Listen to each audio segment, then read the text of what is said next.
پاکستانیوں P T I کے اندر ہی leaderships میں ہی کبھی کبھی ایسے حالات پیدا کر دیے جاتے ہیں کہ انسان سوچ میں پڑ جاتا ہے کہ کس کی بات پر عمل کیا جائے اور کون کیا گیم کھیل رہا ہے اور کیا یہ واقعی عمران خان کے ساتھ سنسیئر ہیں یا نہیں۔ آج خرم ذیشان کی جگہ جن 3 ناموں کو خان صاحب کے سامنے رکھا گیا ان میں سے ایک نام کا خیال یہ ہے کہ خرم ذیشان کو الیکشن نہیں لڑنے دیا جائے گا، اس لیے کورنگ امیدوار کے طور پر اس کا نام دیا جائے۔ پارٹی پر پریشر ڈالا جا رہا ہے، اگر آنے والے دنوں میں اس کا نام کورنگ کے طور پر آ گیا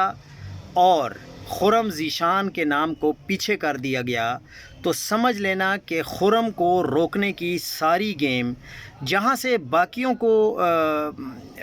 لانچ کیا جاتا ہے، جہاں سے مشال یوسفزئی کو بھی لانچ کیا گیا، وہیں سے اسی شخص کو لانچ کیا گیا ہے۔ تو پورے پی ٹی آئی کے جو چاہنے والے ہیں ان کے لیے یہ میں پہلے سے اعلان کر رہا ہوں۔